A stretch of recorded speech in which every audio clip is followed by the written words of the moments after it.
দর্শক, আপনারা নিশ্চয়ই একটা খবর এতক্ষণে দেখেছেন। সেটা হচ্ছে যে সন্দেহজনক ঘোরাঘুরি কারাগারে মার্কিন নাগরিক। তো এটা নিয়ে একটা বিশ্লেষণ করব, এবং এটা শুনলে আপনারা এত অবাক হবেন যে কি চলছে বাংলাদেশকে নিয়ে।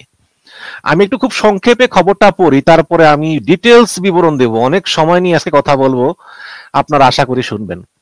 সেটা হচ্ছে যে রাজধানীর মিন্টু রোডের মন্ত্রীপাড়ায় গাড়িতে করে সন্দেহজনকভাবে ঘোরাঘুরির সময় আটক বাংলাদেশি বংশোদ্ভূত মার্কিন যুক্তরাষ্ট্রের নাগরিক এনায়েতুর করিম চৌধুরীকে ৫৫ বছর বয়স বিশেষ ক্ষমতা আইনে গ্রেপ্তার দেখিয়ে কারাগারে পাঠিয়ে দিয়েছে আদালত।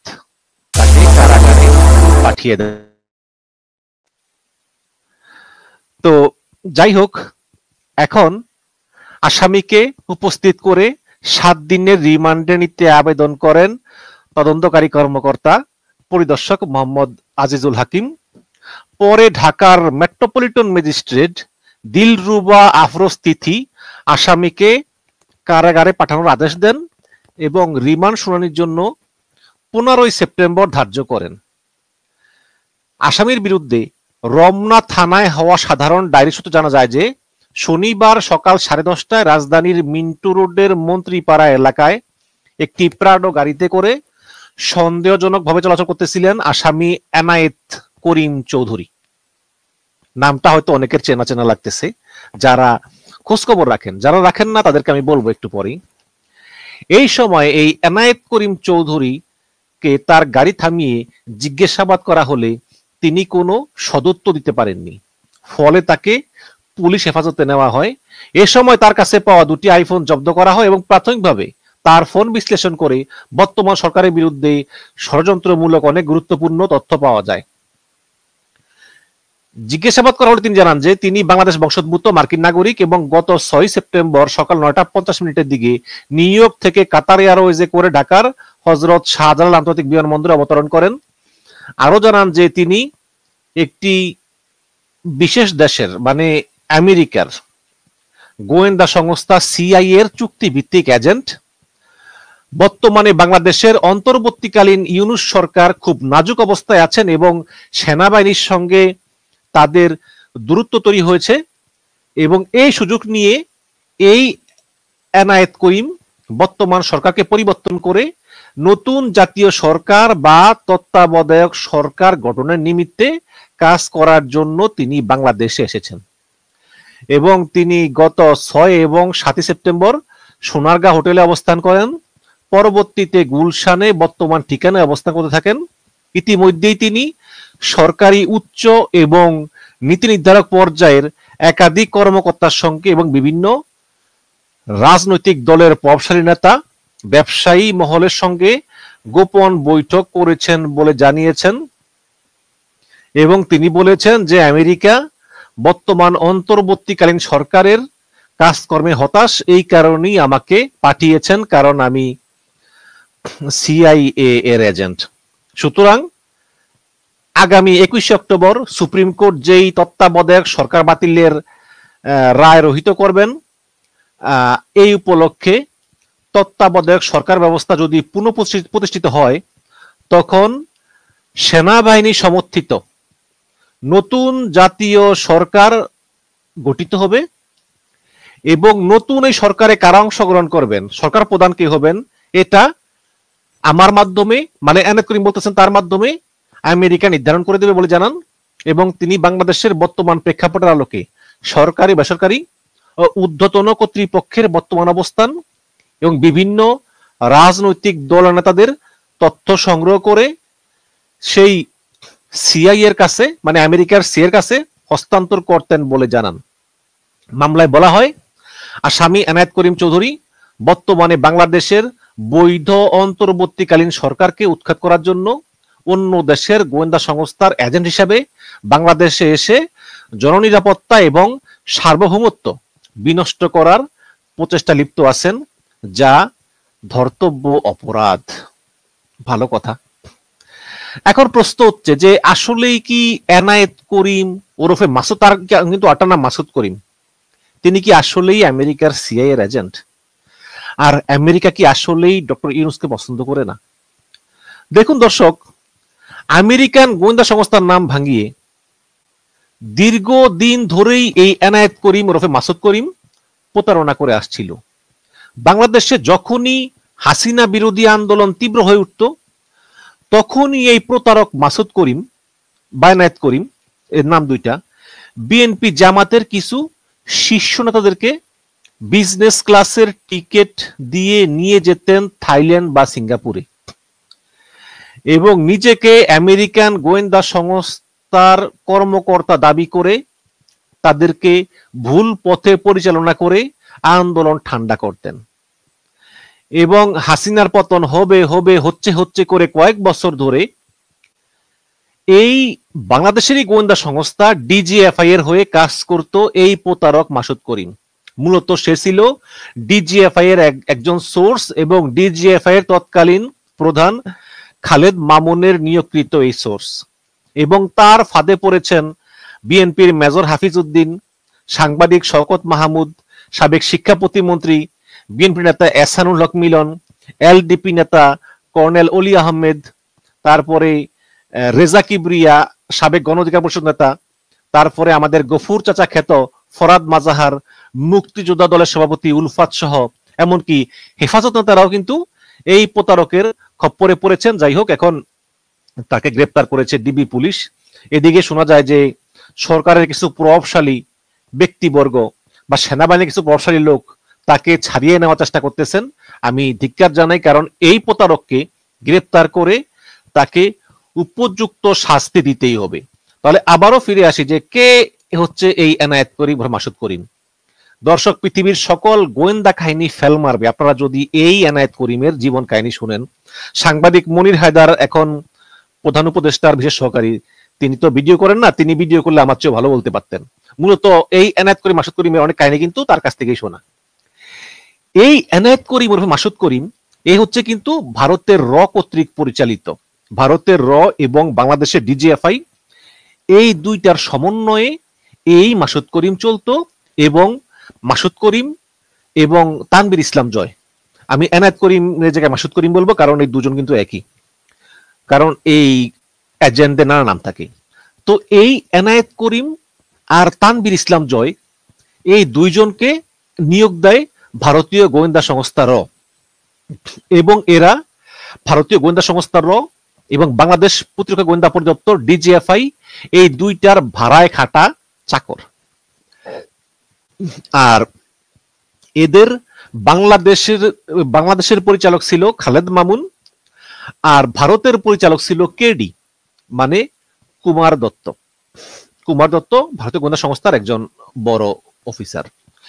তো এই দুইজন বিভিন্ন বিরোধী রাজনৈতিক দলনেতাদের কাছে নিজেদেরকে মার্কিন যুক্তরাষ্ট্রের গোয়েন্দা সংস্থা সিআইএ এর কর্মী হিসাবে পরিচয় দিত, কিন্তু আদতে এদের সিআইএ এর গোয়েন্দা হওয়ার যোগ্যতা নাই। আমি একটু ছবি দিয়ে দিই আপনাদেরকে। এই যে এই বাম পাশের জন হচ্ছে গিয়ে এই এনায়েত করিম, আর ডান পাশের জন একটু যে গালগোল ফুলায় হচ্ছে গিয়ে তানভীর ইসলাম জয়। তো এই দুইজন হচ্ছে আর কি, এই হচ্ছে এদের অবস্থা।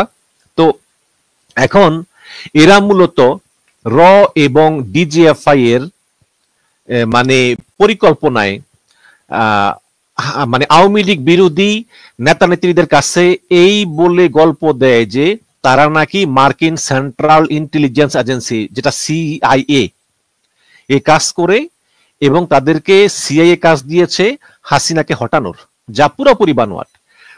এবং এই মার্কিন গোয়েন্দা সংস্থা সিআইএ এর নাম বিক্রি করে এই দুই প্রতারক বিভিন্ন রাজনৈতিক ব্যক্তিত্ব, অবসরপ্রাপ্ত সামরিক কর্মকর্তা, আমলাদেরকে বিশ্বাস করাতে সক্ষম হয়েছেন। কারণ র এবং ডিজিএফআই এর বরাদ্দ যেই 85 কোটি টাকা বাজেট, এই বাজেটের সিংহভাগ অংশ কিছু মুষ্টিমেয় প্রভাবশালী রাজনৈতিক নেতার পিছনে হাসিনা সরকার ব্যয় করেছে এই এনায়েত করিমের মাধ্যমে। এখন এই এনায়েত করিম তো গ্রেপ্তার হলো, তাহলে প্রশ্ন হচ্ছে যে এনায়েত করিমকে তো আমরা পেলাম, তাহলে তানভীর ইসলাম জয়ের খবর কি?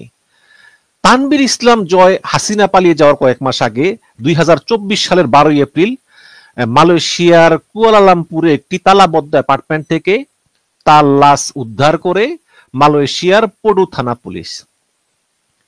এবং এই তানভীর ইসলাম জয় মালয়েশিয়াতে অবস্থান করতেছিলেন তারেক রানা পরিচয়। তারেক রানা, যেমন এই লোকের নাম যে এনায়েত করিম মাসুদ করিম, জয়ের আরেক নাম ছিল তারেক রানা।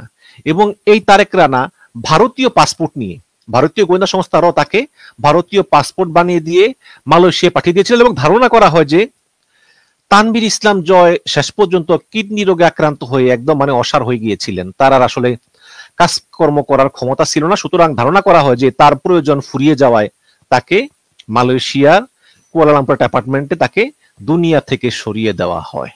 তো তার মানে তানভীর ইসলাম জয় আসলে আর বেঁচে নেই।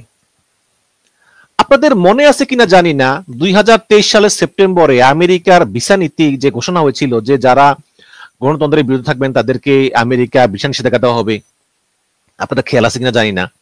তারপর থেকে কিন্তু বাংলাদেশের রাজনীতি খুব দ্রুত বাঁক নিচ্ছিল এবং এই ভিসা নীতিকে কাজে লাগিয়ে তখন জামায়াতে ইসলামী ইঞ্জিনিয়ার্স ইনস্টিটিউটে একটা সফল সমাবেশ করে জানান দিল যে যতই নিষেধাজ্ঞা দিক না কেন শেখ হাসিনা, বাংলাদেশের রাজনীতিতে জামাত আরো বেশি প্রাসঙ্গিক। এবং 2022 সালের ডিসেম্বর থেকে বিএনপি এক প্রকার প্রকাশ্যেই জামাত ইসলামকে বর্জন করে চলতেছিল। শুধু প্রকাশ্যে সমাবেশ নয়, ঘরোয়া মিটিংগুলোতেও জামাতের সঙ্গে সব রকমের সম্পর্ক বিএনপি অস্বীকার করে আসতেছিল। এবং জামাত ইসলাম 2023 সালের শুরুর দিকে প্রথম 2 মাস বিএনপির সঙ্গে সম্পর্ক উন্নয়নের চেষ্টা করে, কিন্তু বিএনপি জামাতকে পাত্তাই দেয় না এবং জামাতকে একঘরে করে রাখার একটা অপপ্রয়াস চালায় বিএনপি। এবং এর নেপথ্যে কে বা কারা কাজ করেছিল তখন তা বলা মুশকিল। তবে আমার জানা মতে এবং বিভিন্ন সোর্স থেকে প্রাপ্ত তথ্য মতে বিএনপির মধ্যে থাকা বামপন্থীরা মূলত এই প্রচেষ্টা চালিয়ে যাচ্ছিল এবং এর পেছনে কলকাঠি নাড়েন এই এনায়েত করিম ওরফে মাসুদ করিম এবং এই এনায়েত করিমের কাছের বিএনপি নেতাদের মাধ্যমে তিনি জামাতকে জোট থেকে বাদ দিয়ে জামাতের পরিবর্তে জাতীয় পার্টি এবং গণ অধিকার পরিষদকে বিএনপির কাছে টানার চেষ্টা করেন। এবং বুঝেই হোক না বুঝেই হোক মির্জা ফখরুল ইসলাম আলমগীর এই প্রচেষ্টার একজন গুরুত্বপূর্ণ হোতা বলে মনে করা হচ্ছে। জামাতের 2023 সালের যে 10ই জুনের সমাবেশ, সেই সমাবেশ জামাতকে আবার রাজনীতির মূল ধারায় ফিরিয়ে আনে এবং জামাত আবারও প্রাসঙ্গিকতা পায়। সুতরাং এরপরে আওয়ামী লীগ এবং বিএনপি উভয়ই এই ফ্যাক্টরটাকে কাজে লাগাতে চাইতেছিল। তাই জামাত নিয়ে মিডিয়া পাড়াতে হইচই পড়ে যায়। এই হইচইয়ের মাঝে নতুন করে আলোচনা জন্ম দেয় নূরের গণ অধিকার পরিষদ। সেখানে আপনাদের খেয়াল আছে কিনা জানি না, রেজা কিবরিয়া এবং নুরুল হক নূর পরস্পরকে বহিষ্কার করে। কিন্তু এর নেপথ্যে কি? এর নেপথ্যেই কিন্তু ছিল বিএনপি। এই এনায়েত করিম মাসুদ করিম বিএনপিকে দিয়ে এই কলকাঠিটা নাড়ায় যাতে উভয়কে বহিষ্কার করে। যেমন বিএনপির কিছু দেশপ্রেমিক নেতা যেমন রুহুল কবির রিজভী তখন গণ অধিকার পরিষদ থেকে রেজা কিবরিয়াকে বের করে দেওয়ার জন্য নুরুল হক নূরকে চাপ দেয়। এর কারণ কি? কারণ হচ্ছে প্রথমত রেজা কিবরিয়া আওয়ামী লীগ থেকে আসা, দ্বিতীয়ত হচ্ছে এই রেজা কিবরিয়া এই ডিজিএফআই এর সোর্স মাসুদ করিম বা এনায়েত করিমের সঙ্গে সম্পৃক্ত। এবং এই পর্যন্ত বিএনপি তাদের বিএনপির মধ্যে যারাই মাসুদ করিম বা এনায়েত করিমের সঙ্গে সম্পর্ক রেখেছে তাদেরকে বিএনপি বহিষ্কার করেছে। অর্থাৎ আওয়ামী লীগ বিরোধীদের মধ্যে সে বিএনপি করুক আর যাই করুক, যারাই এই এনায়েত করিমের সঙ্গে যুক্ত তাদের ব্যাপারে বিএনপি সতর্ক। এর শুরুটা হয়েছিল অলি আহমেদ থেকে, এই যে এলডিপির অলি আহমেদ। 2018 সালের বিতর্কিত নির্বাচনের পর থেকে সরকার পতনের লক্ষ্যে বিদেশের মাটিতে দফায় দফায় বৈঠক অনুষ্ঠানের খবর প্রকাশ পেয়েছিল এবং বিনা ভোটে এই জাতীয় সরকার প্রতিষ্ঠায় তৎপর বিভিন্ন দলের প্রায় 50 জন নেতা এইসব বৈঠকে অংশগ্রহণ করেছেন, যে হাসিনাকে সরিয়ে একটা জাতীয় সরকার গঠন করা হবে।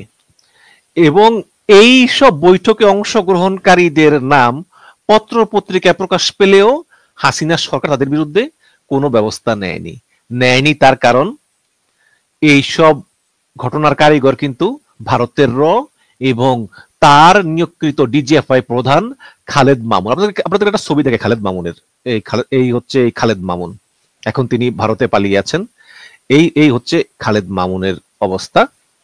তো তো এইসব বৈঠকের যে আয়োজন, এই আয়োজনের নেপথ্যের কারিগরি ছিলেন এই এনায়েত করিম। এখন সেই সময় বলা হয় যে তার সঙ্গে মার্কিন গোয়েন্দা সংস্থা সিআইএ এর সখ্য রয়েছে, এবং এই এনায়েত করিম নাকি একসময় বিএনপি রাজনীতিতে সক্রিয় ছিলেন, পরে বিএনপি সরকারের আমলেই তিনি জেল খাটেন। মাসুদ করিমের সাথে নেপালে, থাইল্যান্ডে এই এলডিপির চেয়ারম্যান সাবেক কর্নেল অলি আহমেদের একাধিক বৈঠক হওয়ার খবরও আমরা পেয়েছি। এবং 2018 সালের সংসদ নির্বাচনের পরে 2019 সালে হঠাৎ করে কর্নেল অলি আহমেদ জাতীয় মুক্তি মঞ্চ গঠন করে খুব তৎপরতা দেখান। এর নেপথ্যেও ছিল কিন্তু এই এনায়েত করিম অলি আহমেদকে বিএনপির একাধিক নেতাকে, মানে অলি আহমেদ সহ বিএনপির একাধিক নেতাকে রাষ্ট্র ক্ষমতায় পট পরিবর্তনের স্বপ্ন দেখান। এই এনায়েত করিম তাদের কাছে নিজেকে আমেরিকার সিআইএ এর এজেন্ট বলে পরিচয় দেন, এবং এই এনায়েত করিমের তৎপরতায় অলি আহমেদ জাতীয় মুক্তি মঞ্চ গঠন করে মধ্যবর্তী নির্বাচনের দাবিতে সোচ্চার হয়েছিলেন। তখন এনায়েত করিমের সঙ্গে ব্যাংকক এবং নেপালে অলি আহমেদ একাধিক বৈঠকও করেন। ওইসব বৈঠকে বিএনপি এবং হেফাজত ইসলামের একাধিক নেতা অংশ নেন। তো তার এই আন্দোলনের সময় তিনি কর্নেল অলি জামাতকেও তার সাথে নিয়ে নেন। কিন্তু একটু পরে জামাত যখন বুঝতে পারে যে এর ফান্ডিং বাইরে থেকে আসতেছে, তখন জামাত ইসলাম সতর্ক হয় ও সরে আসে। এক পর্যায়ে অলি আহমেদ নিজের দল এলডিপির কেন্দ্রীয় এক নেতার সঙ্গে এনায়েত করিমের পরিচয় করিয়ে দেন, এবং এলডিপির ওই নেতা পোশাক ব্যবসায়ী, তার অনেক গার্মেন্টস আছে। তখন অলি আহমেদ বলেন যে এনায়েত করিম একজন খুবই প্রভাবশালী ব্যক্তি এবং আমেরিকান সেনাবাহিনীর সঙ্গে তার বিশেষ সখ্যতা আছে। এখন মার্কিন সরকার মার্কিন সেনাবাহিনীর জন্য কিছু ইউনিফর্ম অর্ডার দিতে চায় এনায়েত করিমের মাধ্যমে। তো এই অর্ডারগুলি পেতে হলে এই তার যে গার্মেন্টসটা আছে, মানে এলডিপির ওই নেতার, সেই গার্মেন্টসটা মার্কিন ডিফেন্স লজিস্টিকের তালিকাভুক্ত করতে হবে। তো মার্কিন ডিফেন্স লজিস্টিকের তালিকাভুক্ত যদি কোনো গার্মেন্টস হতে হয়, তাহলে তাকে $1,00,000 জমা দিতে হবে। তখন ব্যবসায়ী বললেন যে আমার কাছে তো এত টাকা নাই। তখন এনায়েত করিম বলে, ঠিক আছে, আপনি দেন $50,000 আর বাকিটা আমি দিয়ে দিব আপনার পক্ষ থেকে। মানে সবই তো হচ্ছে গিয়া ভাওতাবাজি, তাই না? তখন 2019 সালের জুলাই মাসে ওই ব্যবসায়ী অলি আহমেদকে, তখন তো ডলারের দাম কম ছিল, 75 টাকা বা 80-85 টাকা, ওই ব্যবসায়ী তিনি অলি আহমেদকে $50,000 সমপরিমাণ 43,10,000 টাকা দেন। আর অলি আহমেদ সেই টাকা মাসুদ করিমকে, মানে এনায়েত করিমকে পাঠিয়ে দেন। কিন্তু দিনের পর দিন ফোন করার পরেও সেই এনায়েত করিম ফোনও ধরে না, আর আমেরিকান সেনাবাহিনীর কোনো পোশাকের অর্ডারও ওই ব্যবসায়ী আর পাননি। পরে এই ব্যবসায়ী বলতেছে অলি আহমেদকে যে আমার টাকা ফেরত দেন, না হলে আমি আপনাকে আপনার মুখোশ ফাঁস করে দেব। এক পর্যায়ে বাধ্য হয়ে অলি আহমেদ 3টা চেকে টাকা ফেরত দেন, এবং পরেও ব্যবসায়ী এলডিপি ছেড়েই চলে যান। এবং ওই ঘটনার পর কিন্তু অলি আহমেদ একদম চুপচাপ ছিলেন। গত সংসদ নির্বাচনের পর বিএনপি যখন, মানে খুবই খারাপ অবস্থা বিএনপির 18 সালের নির্বাচনের পর আর কি, তখন 19 সালের জুনে এই এনায়েত করিমের পরামর্শে জাতীয় মুক্তি মঞ্চ গঠন করেন অলি আহমেদ। তিনি মধ্যবর্তী নির্বাচন এবং বিএনপি চেয়ারপারসন খালেদা জিয়ার মুক্তি দাবি করেন, এবং দুটি দাবি তখন খুবই জনপ্রিয় হয়। কিন্তু একটা জিনিস খেয়াল করেন যে বিএনপি চেয়ারপারসন বেগম জিয়ার মুক্তি দাবি করেন, আবার মধ্যবর্তী নির্বাচন চান, কিন্তু বক্তৃতায় তিনি এমন ভাবে কথা বলেন যে বিএনপি নেতৃত্ব ব্যর্থ, বিএনপি আসলে একটা অধর্মদের দল, বিএনপি কিছুই করতে পারেনি, এই রকম করেন। এখন জনপ্রিয় হলেও আবার মানে বক্তৃতায় বিএনপির সমালোচনা শুরু করেন। তো এগুলো শুনেই বিএনপি সতর্ক হয়ে যান। এক পর্যায়ে দলের নেতাকর্মীরা মানে বিএনপি নেতাকর্মীদেরকে এই কর্নেল অলির মুক্তি মঞ্চের কর্মসূচি এড়িয়ে চলতে বলা হয়। এবং এই এনায়েত করিম যখন দেখলো যে বিএনপি এবং অলি আহমেদের সাথে সম্পর্কের মধ্যে একটা তিক্ততা তৈরি হয়েছে এবং অলি আহমেদকে দিয়ে আসলে কাজ হবে না, তখনই অলি আহমেদকে টাকা দেওয়া বন্ধ করে দেন এই এনায়েত করিম, এবং এটাই ছিল এনায়েতের অ্যাসাইনমেন্ট। তো 2019 এবং 20 সালের ডিসেম্বরে ঢাকায় আচমকা দুইটা বড় জামায়াত হয়। দুটো কর্মসূচিতেই হঠাৎ ঢাকা অবরোধ করে প্রায় কয়েক হাজার লোক বিক্ষোভ শুরু করে।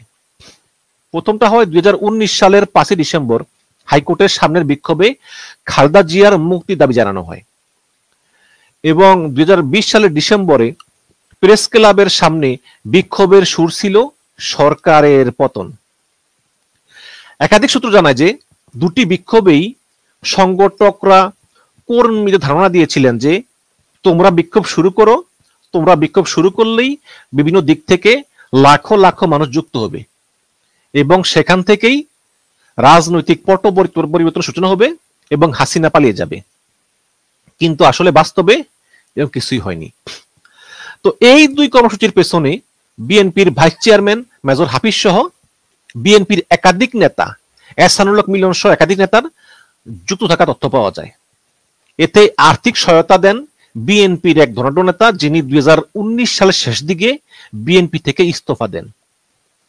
এই দুই কর্মসূচির সঙ্গেও এনায়েত করিম এবং ভারতীয় গোয়েন্দা সংস্থা রয়ের সম্পৃক্ততা ছিল বলে জানা যায়। এবং এর স্থরি আপনারা জানেন যে দলের ভাইস চেয়ারম্যান হাফিজউদ্দিন আহমেদকে সতর্ক করা হয় এবং আরেক ভাইস চেয়ারম্যান শওকত মাহমুদকে দল থেকে বহিষ্কার করা হয়। এবং শওকত মাহমুদ স্বীকার করেছিলেন যে তিনি এনায়েত করিমকে চেনেন, এনায়েত করিম একজন গুরুত্বপূর্ণ ব্যক্তি, তার ভালো আন্তর্জাতিক যোগাযোগ আছে। এবং বিএনপি থেকে বহিষ্কার হয়ে শওকত মাহমুদ ফরহাদ মাজারের সঙ্গে ইনসাফ কায়েম কমিটি নামে নতুন একটি সংগঠন আত্মপ্রকাশ করেন এবং ঢাকার বনানীর অভিজাত শেরাটন হোটেলে এটার আপনার উদ্বোধন অনুষ্ঠান হয়। এবং এই সব খরচ দিয়েছিলেন এই এনায়েত করিম ওর মাসুদ করিম, এই ফরহাদ মাজারকে খরচ দিয়েছিলেন এই ইনসাফ কায়েম কমিটি করার জন্য। এবং এই ইনসাফ কায়েম কমিটি থেকেও বিএনপি খুব সতর্ক অবস্থানে ছিলেন। তো ঢাকায় বড় ধরনের বিক্ষোভ আয়োজনের লক্ষ্যে থাইল্যান্ডের রাজধানী ব্যাংককে 2022 সালের ফেব্রুয়ারিতে একটা বৈঠকে অংশ নেন এই এনায়েত করিমের সঙ্গে হেফাজতে ইসলামের যুগ্ম মহাসচিব মনির হোসেন কাসেমি। তিনি 2018 সালে জাতীয় সংসদ নির্বাচনে নারায়ণগঞ্জ 5 আসন থেকে জমিয়তে উলামায়ে ইসলামিয়া থেকে 20 দলীয় জোটের প্রার্থী ছিলেন। এবং প্রথম আলোকে তিনি বলেছেন যে আমার পিতা নূর হোসেন কাসেমি হুজুরের নির্দেশনে আমি ব্যাংককে গিয়েছিলাম, কিন্তু সেখানে যাওয়ার পর এনায়েত করিমের কথাবার্তা এটাকে আমার কাছে কার্যকরী কিছু মনে হয়নি। রাজপথে যখন আমাদের নেতাকর্মীদেরকে পুলিশ দাঁড়াতেই দিচ্ছে না, ঠিক তখনই কোনো ঘোষণা ছাড়াই 19 সালের 5 ডিসেম্বর বেগম জিয়ার মুক্তির দাবিতে হাইকোর্ট প্রাঙ্গণে কয়েকশো লোক বিক্ষোভ প্রদর্শন করে আদালত সংলগ্ন এলাকায় তীব্র যানজট সৃষ্টি হয়, গাড়ি ভাঙচুর হয় এবং নজিরবিহীনভাবে দায়িত্বরত পুলিশ নীরব ছিল, কোনো কথাই বলেনি। ঠিক একইভাবে 2020 সালের 13 ডিসেম্বর ঢাকার পল্টন মোড় মুক্তাঙ্গন এলাকায় 1000 লোক আকস্মিক অবস্থান গ্রহণ করে এবং হাসিনার পতনের ডাক দেয়। সেখানেও পুলিশ নীরব দর্শকের ভূমিকায় ছিল। এবং 27শে মার্চ তারপরের বছরের পেশাজীবী সমাজের ব্যানারে প্রেস ক্লাবের সামনে কয়েক হাজার লোক দিনব্যাপী অবস্থান গ্রহণ করে আশেপাশের এলাকায় যানজট সৃষ্টি হয় এবং হাইকমান্ডের অনুমতি তোয়াক্কা না করেই বিএনপির কিছু নেতা এই কর্মসূচিতে অংশগ্রহণ করেন। অপরদিকে বিএনপির হাইকমান্ড নিজস্ব দলীয় চ্যানেলে বিএনপি নেতাকর্মীদেরকে এইসব কর্মসূচি বর্জনের নির্দেশ দেয় এবং এই কর্মসূচিগুলো ছিল খুবই মারমুখী। কিন্তু রসের ব্যাপার হলো যে পুলিশ একটি কর্মসূচিতেও বাধা দেয়নি, কাউকে গ্রেপ্তার বা কারো বিরুদ্ধে মামলাও করেনি এবং এই কঠোর কর্মসূচিগুলো সফলভাবে পালনের ফলে এক শ্রেণীর বিএনপি নেতাকর্মীদের মধ্যে সরকার পতন আন্দোলনের ব্যাপারে যে মূল নেতৃত্ব তাদের আন্তরিকতা নিয়ে সংশয় দেখা দেয়। মানে বিএনপির এক নেতাকে আরেক নেতার বিরুদ্ধে লাগিয়ে দেয়। যেমন মির্জা আব্বাস মনে করে মির্জা ফখরুল সরকারের দালাল, মির্জা ফখরুল মনে করে মির্জা আব্বাস সরকারের দালাল এবং এই সকল কাঠি নাড়ে এই এনায়েত করিম।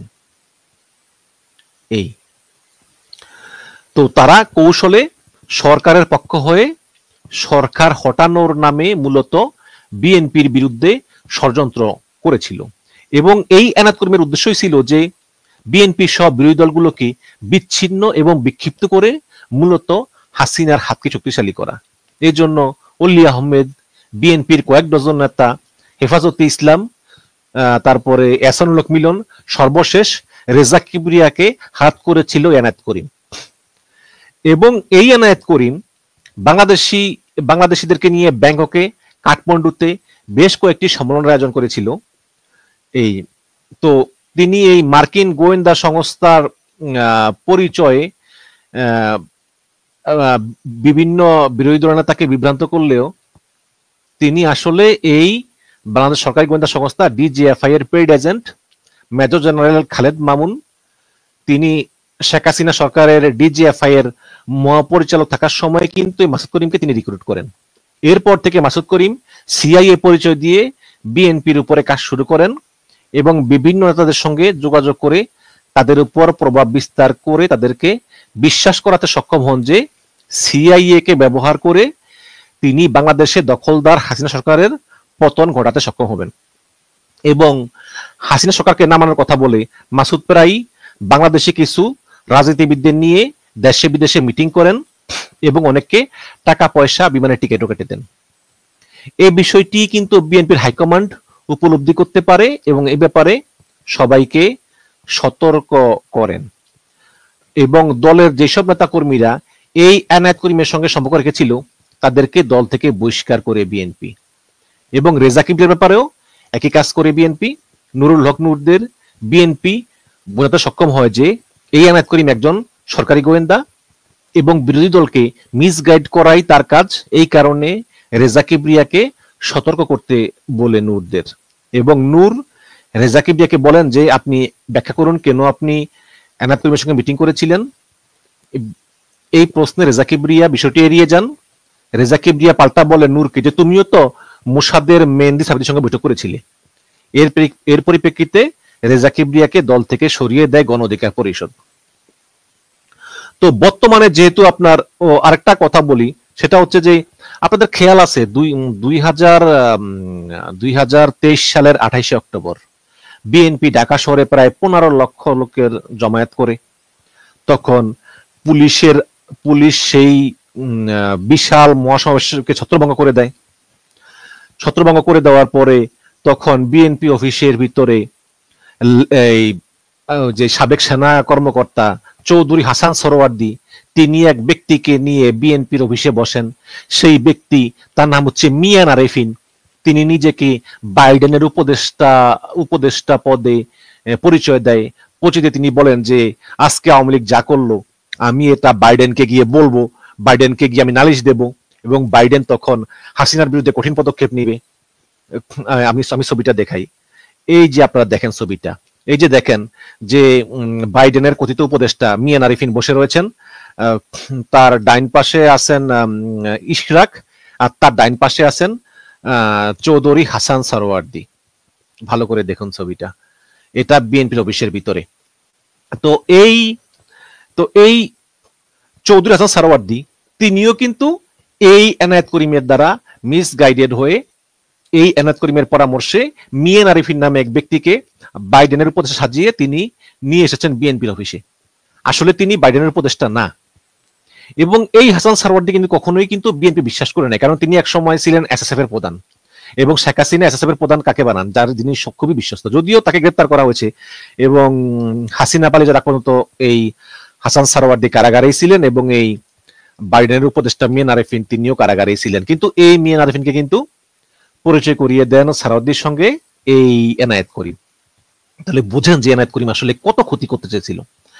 এখন বর্তমানে যেহেতু আওয়ামী লীগ নির্বাচনে অংশগ্রহণ করতে পারবে না, ইউনূস সরকার নড়বড়ে, সেহেতু এই এনায়েত করিম সেনাবাহিনী বা কিছু উপদেষ্টার স্বামী টামি এদেরকে ধরে, বা পূর্ব পরিচিত বিএনপির ও জামাতের বা অন্যান্য ছোট দলের কিছু রাজনৈতিক নেতাদের ম্যানেজ করে দেশে একটা অরাজক পরিস্থিতি সৃষ্টি করে ইউনূসকে সরিয়ে নতুন তত্ত্বাবধায়ক সরকার প্রতিষ্ঠা করা যায় কিনা আওয়ামী লীগকে নির্বাচনে যারা অংশগ্রহণ করতে দিবে। তো এই কাজে তিনি এখন নেমেছেন। এই এনায়েত করিম ওরফে মাসুদ করিম শেখ মামুন খালেদের চামচা। এখন মামুন খালেদ 2011 থেকে 14 সাল পর্যন্ত ডিজিএফ এর প্রধান ছিলেন। তখন থেকেই তিনি বিএনপি সহ বিরোধী দলগুলোকে বিভ্রান্ত করতে এই এনায়েত করিমকে নিয়োগ দেন।